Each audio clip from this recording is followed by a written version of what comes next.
Malta is a remarkable little nation in the Mediterranean that might not be on everyone's radar. It's a place where ancient temples rise older than the pyramids and over 3 million tourists spend their holidays. First, let's look at where Malta is. This small archipelago sits in the central Mediterranean, about 93 kilometers south of Sicily and roughly 300 kilometers north of Libya. It's made up of 3 main islands, Malta, Gozo, and Comino. While Malta is the largest and most populated, Gozo offers a quieter, more rural feel, and Comino is nearly uninhabited, with only a few residents. Malta's scenery is incredibly varied for a country that is only 316 square kilometers in size. Beautiful beaches with pure water, rocky coasts with breathtaking cliffs, and even some agricultural area in the hinterland may all be found there. Malta has a little bit of everything.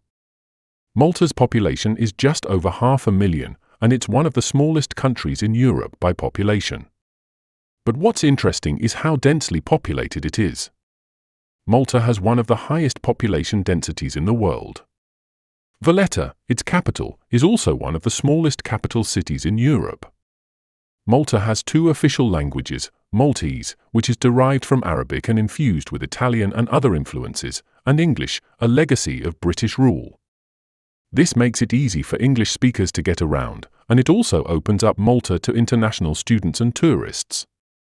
Malta's past stretches back over 7,000 years, with civilizations from the Neolithic to the Phoenicians, Romans, Moors, Normans, and Knights of St. John all leaving their marks in some way.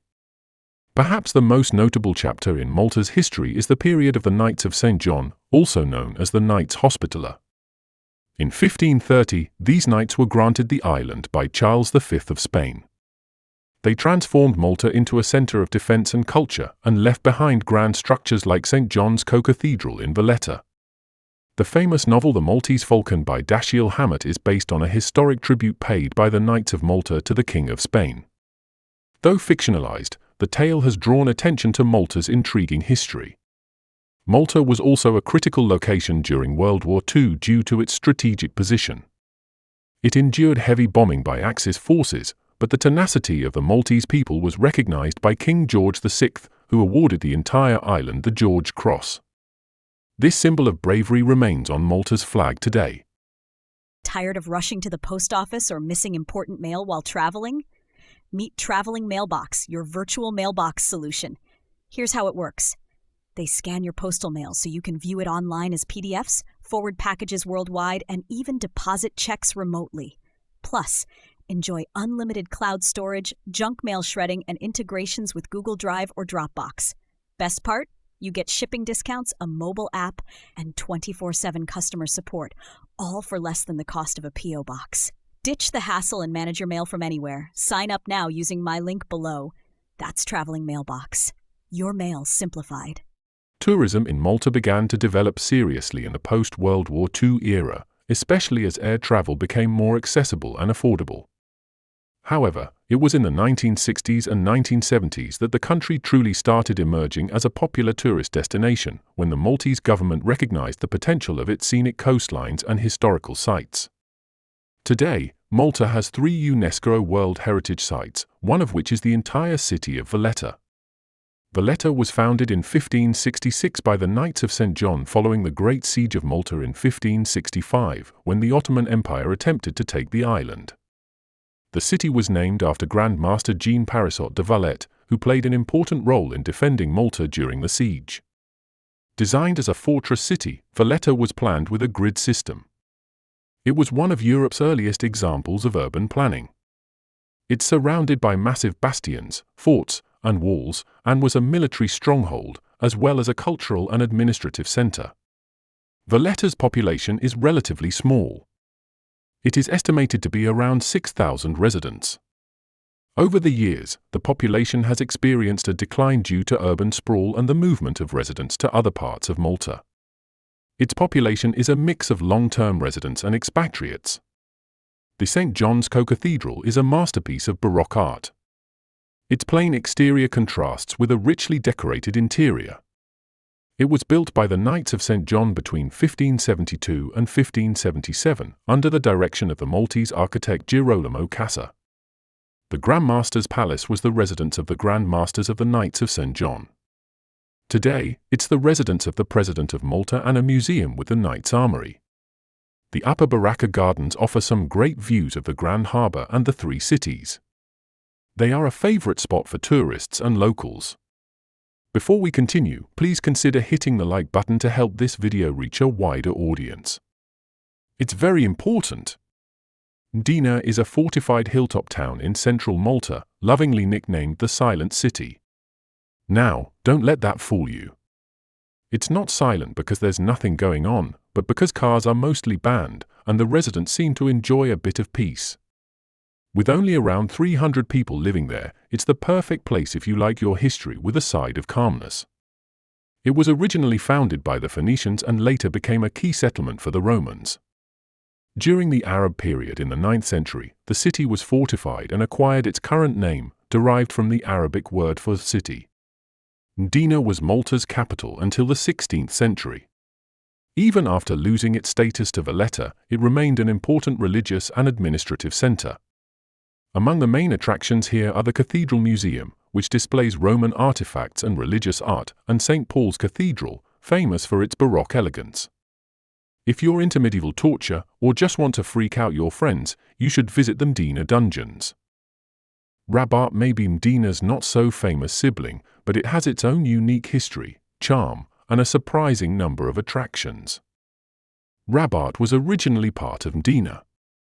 Eventually, the Arabs split the area, walled off Mdina as a fortified city and left Rabat on the outside.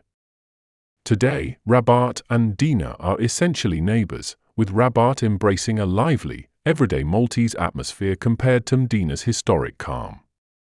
Rabat streets are full of Roman ruins. The town also hosts some of Malta's most significant Christian sites, as it is believed that St. Paul lived here briefly after being shipwrecked on Malta. With a population of 11,000 people, Rabat is a lively community.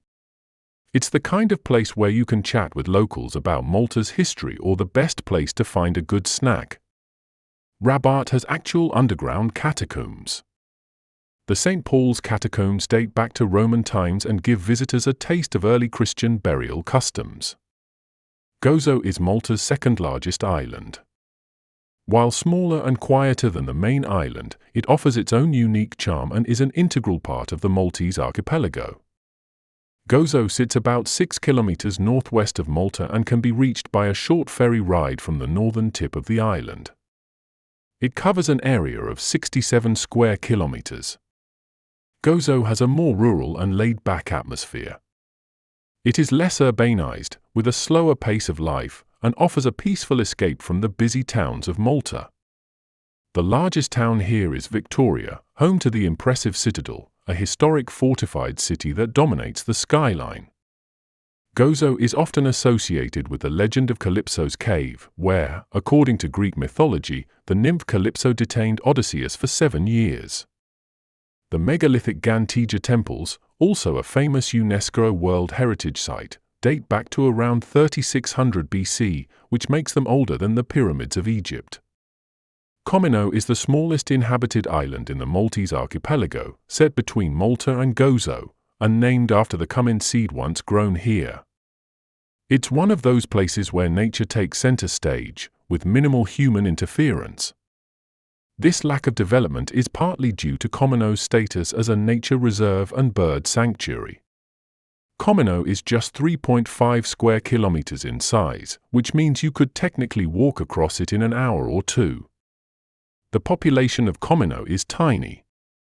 In fact, it fluctuates between a handful of residents and 0, depending on the season. While Comino might be small, it has one of Malta's biggest attractions, the Blue Lagoon. This natural pool between Comino and its tiny neighbor island, Comino, is a magnet for tourists who are seeking an idyllic, Mediterranean experience. The lagoon's unique clarity and bright blue color come from its sandy bottom and sheltered location. The lagoon has the look of a tropical paradise, though it's surprisingly small, only a few hundred meters across. With water so transparent you can see to the bottom, it's just perfect for snorkeling. If you want Comino more to yourself, you should visit in the spring or autumn when the crowds are lighter. During summer, the Blue Lagoon can feel more like a pool party. Let us know in the comments below if you've ever visited Malta, and don't forget to check out Traveling Mailbox, a fantastic service to help you manage your mail while you're traveling. Use the link below to sign up. Subscribe now to bring you the best videos that you'll definitely love. Hit that subscribe button and turn on the notifications. Don't miss out on any new updates, and thanks for your support. Stay tuned for more awesome and exciting content. Don't forget to leave a comment and like the video to support us.